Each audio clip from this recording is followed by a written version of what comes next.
ગઈકાલે પીજીવીસીએલના general manager finance તરીકે નોકરી કરતા કિંતુ કુમાર શશિકાંતભાઈ મલકાણ સાથે એક સાયબર ફ્રોડનો બનાવ બનેલ હતો.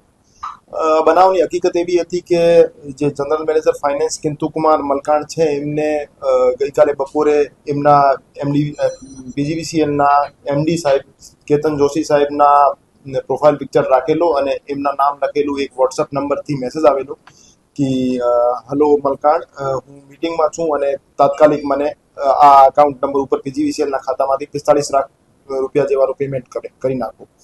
તો એમને કેતન જોશી સાહેબના જેન્યુઇન નંબર માનીને, એમનો જેન્યુઇન મેસેજ માનીને બેંક ખાતામાંથી, પીજીવીસીએલના બેંક ખાતામાંથી જે બેંક અકાઉન્ટની ડિટેલ પ્રોવાઈડ કરવામાં આવી હતી એ ખાતામાં 45 લાખ રૂપિયાનું ટ્રાન્ઝેક્શન કરી નાખ્યું.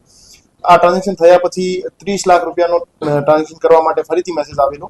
તો ફરીથી મેસેજ આવ્યા પછી એમને શંકા ગઈ, તો એમને પોતાના એમડી સાહેબ સાથે કન્ફર્મ કર્યો. તો એમને ખ્યાલ આવ્યો કે એમની સાથે સાયબર ફ્રોડનો બનાવ બનેલ છે. તો એના પછી એમને રાજકોટ શહેર સાયબર ક્રાઇમ પોલીસ સ્ટેશનનો સંપર્ક કર્યો અને જે એમની પાસે વિગતો હતી, બેંક અકાઉન્ટ નંબર અને વોટ્સએપ નંબર, એના આધારે જે બેંક અકાઉન્ટ ધારક અને વોટ્સએપ મોબાઈલ નંબર ધારક વિરુદ્ધ એક ગુનો દાખલ કરવામાં આવે છે અને એ ગુનાની તપાસ હાલ cyber crime police station Rajkot શહેરમાં ચાલી રહી છે. જે અકાઉન્ટ્સમાં પૈસા ગયેલ છે એમાં ફ્રીઝ કરવામાં આવેલ છે અને એમનો ડેબિટ ફ્રીઝ કરી એને જે પણ અમાઉન્ટ અમારો ડિસ્પ્યુટેડ હતો એને બ્લોક કરવામાં આવેલ છે. અમુક અમાઉન્ટ જે છે એ એટીએમ અને ચેક મારફતે વિડ્રો થઈ ગયેલ છે. આ સિવાયનો તમામ અકાઉન્ટમાં તમામ અમાઉન્ટ છે એ હોલ્ડ કરવામાં આવેલ છે. શરૂઆતમાં એક અકાઉન્ટમાં પૈસા ગયા, પછી એક અકાઉન્ટથી મલ્ટિપલ લેયર્સમાં, મલ્ટિપલ અકાઉન્ટ્સમાં પૈસા ટ્રાન્સફર થયેલા છે.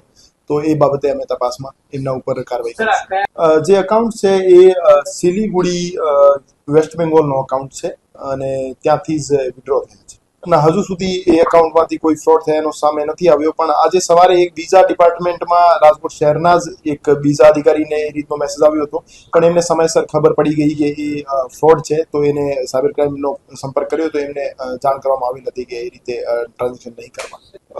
હજુ સુધી અમારી પાસે જે પ્રાથમિક વિગતો અવેલેબલ છે એમાં 45 લાખ પૈકી 33 લાખ જેવી રકમ હોલ્ડ થયેલી છે અને 2.5 લાખ જેવી અમે ચોક્કસ કહી શકીએ કે આ વિડ્રો થઈ ગયેલી છે.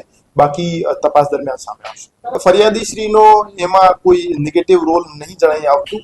ફરિયાદીનો જેન્યુઇનલી એવું માનવું હતું કે સાહેબે મને પર્સનલ નંબરથી મેસેજ કરીને અર્જન્ટમાં કીધું છે એટલે એને ભરોસો કરી લીધો. પણ હું તમામને અવેર કરવા માંગુ છું કે એ રીતે આપ એક પણ અમાઉન્ટનો એક પણ નાનો ટુકડો પણ કોઈને ટ્રાન્સફર કરો તો એના પહેલા આપ એક વખત એટલીસ્ટ ટેલિફોનિક કન્ફર્મેશન લઈ લો.